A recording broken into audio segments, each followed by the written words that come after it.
Bismillahirrahmanirrahim. Assalamualaikum warahmatullahi wabarakatuh. Alhamdulillahi rabbil alamin. Wassalatu wassalamu ala ashrafil anbiya'i wal mursalin Sayyidina Muhammadin wa ala alihi wa sahbihi ajma'in. Amma ba'du. Subhanaka la ilma lana illa ma 'allamtana innaka antal alimul hakim. Rabbi shrah li sadri wa yassir li amri wahlul 'uqdatan min lisani yafqahu qawli wahdi qalbi wasaddid lisani bihaqqi sayyidina Muhammadin sallallahu alaihi wasallam. Allahumma inna nas'aluka al-futuh wal munuh wal rusukh wat taubatan nasuh wa salahal jasadi wal ruh wa sallallahu wa sallama wa baraka ala sayyidina Muhammadin wa ala alihi wa sahbihi ajma'in walhamdulillahi rabbil alamin. Sahabat AAKIK Channel yang mudah-mudahan senantiasa dirahmati Allah Subhanahu wa taala. Alhamdulillah, pada kali ini kita akan mengkaji dan membahas mengenai kitab Al-Akhlaq lil Banin yang dikarang oleh salah seorang ulama yang berasal dari Indonesia, tepatnya di Jawa Timur, yaitu Asy-Syaikh Umar bin Ahmad Barajah. Dan sebagaimana adab dalam majlis ta'lim, dalam majlis ilmu, sebelum kita membaca kitab, mari sama-sama kita membacakan suratul Fatihah untuk pengarang ataupun muallif, yaitu Asy-Syaikh Umar bin Ahmad Barajah. Semoga Allah Subhanahu wa taala melapangkan alam kuburnya, merahmatinya, dan menjadikan kitab yang beliau karang yaitu Al-Akhlaq lil Banin menjadi ilmu yang bermanfaat untuk kita semua, sehingga pahalanya mengalir kepada beliau. Amin ya rabbal alamin. Al-Fatihah ala hadhihi niyyah wa ala kulli niyatin salihah wa ila hadratin nabi Muhammadin sallallahu alaihi wa alihi wa sahbihi wasallam. Al-Fatihah. A'udzu billahi minasy syaithanir rajim. Bismillahirrahmanirrahim. Alhamdulillahi rabbil alamin arrahmanir rahim maliki yaumiddin. Iyyaka na'budu wa iyyaka nasta'in.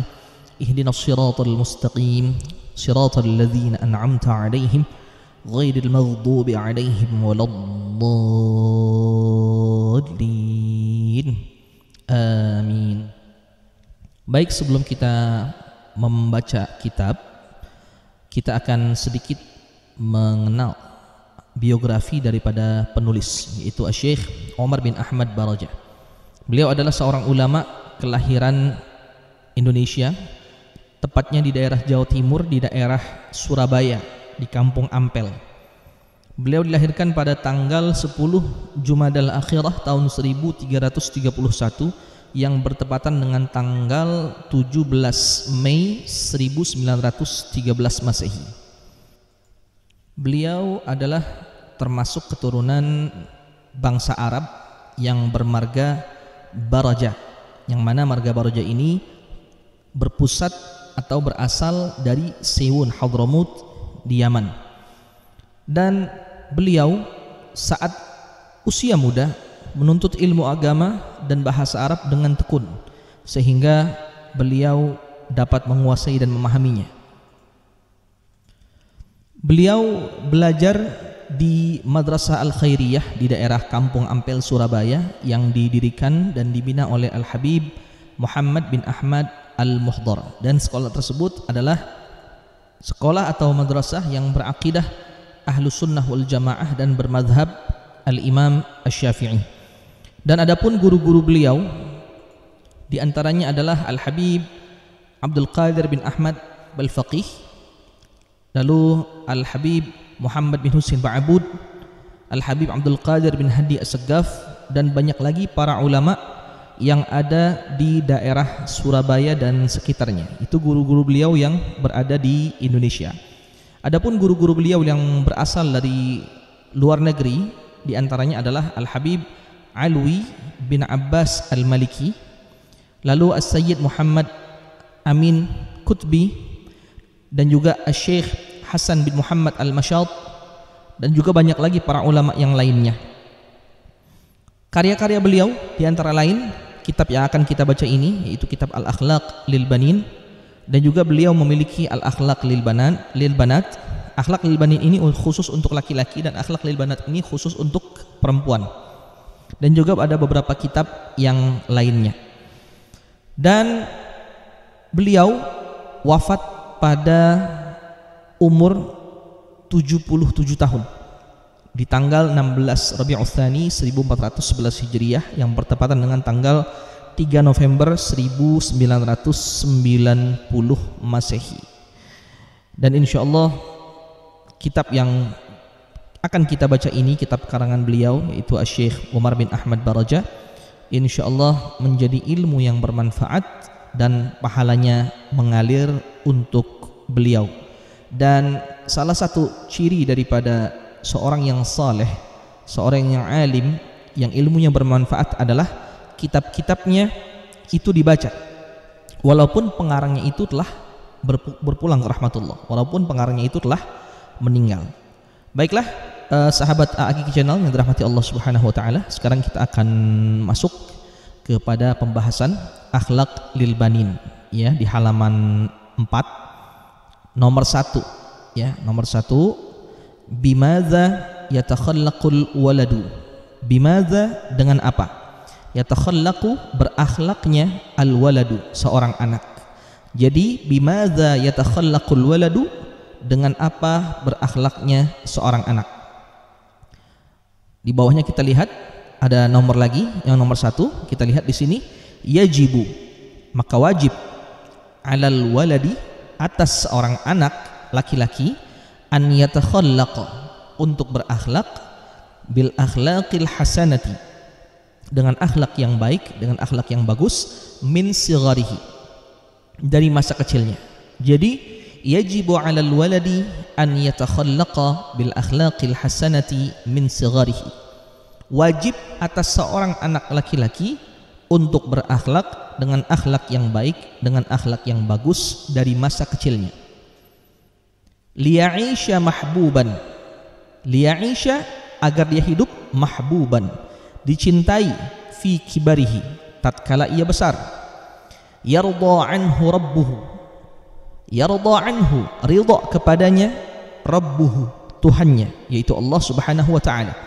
Wa yuhibbuhu, dan mencintainya, ahluhu, keluarganya, wa jami'un nas, dan seluruh manusia atau seluruh orang atau setiap orang.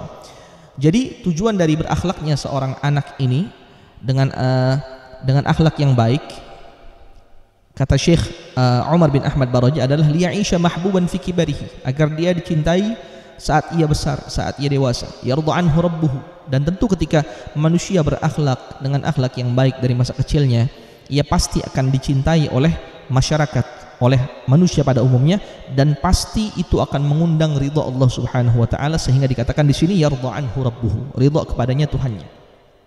Wa yuhibbuhu ahluhu, dan juga selain Allah ridha kepadanya, keluarganya pun akan mencintai dirinya. Wa jami'un nas, dan seluruh orang, seluruh manusia, setiap orang pasti akan mencintai. Siapapun orang, ketika dia melihat seorang memiliki akhlak yang baik, budi pekerti yang baik, etika yang baik, sopan santun, pasti ia akan disukai dan pasti ia akan dicintai. Dan itulah konsekuensi ketika seorang anak berakhlak dengan akhlak yang baik di masa kecilnya. Namun sebaliknya, di nomor 2 ini Syekh Umar bin Ahmad Baraja menerangkan, wajibu alaihi aydan, dan wajib atas seorang anak tersebut juga, an yabta'ida, untuk menjauhi anil akhlaqil qabihati, dari akhlak yang buruk, kaila yakuna makruhan, agar dia tidak dibenci, la yarda anhu rabbuhu, tidak ridha kepadanya Tuhannya, wala yuhibbuhu ahluhu, dan tidak mencintainya keluarganya, wala ahadun minan nas, dan tidak seorang pun dari manusia, tidak seorang pun akan mencintainya. Jadi ada di nomor 2 ini adalah kewajiban untuk seorang anak menghindar dari akhlak yang buruk. Makanya di sini dikatakan wa yajibu alaihi aidan, dan wajib atasnya juga an yabta'ida, untuk menjauhi anil akhlaqil qabihah, akhlak yang buruk. Kenapa sih seorang itu diwajibkan untuk menghindari atau menjauhi akhlak yang buruk? Kaila yakuna makruhan, agar dia tidak dibenci. Karena orang yang berakhlak buruk, tidak memiliki etika, tidak memiliki adab, tidak memiliki sopan santun, siapapun tidak akan menyukainya dan dia pasti akan dibenci. La yarda anhu rabbuhu, Allah pun, Tuhan pun tidak akan ridha kepadanya, tidak akan senang kepadanya. Wala yuhibbuhu ahluhu, keluarganya pun tidak akan mencintainya. Wala ahadun minan nas, dan juga manusia siapapun, orang siapapun tidak akan mencintai atau menyukai dirinya. Maka oleh karena itu wajib atas seorang anak berakhlak dengan akhlak yang baik dari masa kecilnya, agar apa? Agar ia hidup dicintai di masa besarnya. Allah ridha kepadanya, keluarganya mencintainya, dan juga seluruh orang pasti akan mencintainya. Dan wajib atas seorang anak untuk menjauhi akhlak yang buruk agar dia tidak hidup dibenci. Ketika dia hidup dibenci, Allah tidak ridha kepadanya, keluarganya pun tidak mencintainya, dan tidak seorang pun dari manusia akan mencintainya. Dan mudah-mudahan Allah Subhanahu wa taala mengaruniakan kita, memberikan kita akhlak yang baik sehingga kita hidup dicintai oleh Allah, dicintai oleh keluarga kita, dan juga dicintai oleh masyarakat pada umumnya. Dan semoga Allah Subhanahu wa taala menghindarkan kita dari akhlak yang buruk dan menghindari kita dari perbuatan-perbuatan yang tidak baik yang mengundang kebencian manusia dan menjadikan Allah tidak ridha kepada kita dan menjadikan keluarga kita pun tidak mencintai diri kita. Amin amin ya rabbal alamin. Insyaallah kita akan bertemu di episode selanjutnya, tetap membahas kitab akhlak lil banin, bab yang selanjutnya insyaallah. Mudah-mudahan semuanya dalam keadaan sehat walafiat, dan insyaallah kita berjumpa lagi. Mohon dimaafkan atas segala kekurangan kesalahan. Wallahu muwaffiq lil aqwamit thoriq wal 'afu minkum. Wassalamualaikum warahmatullahi wabarakatuh.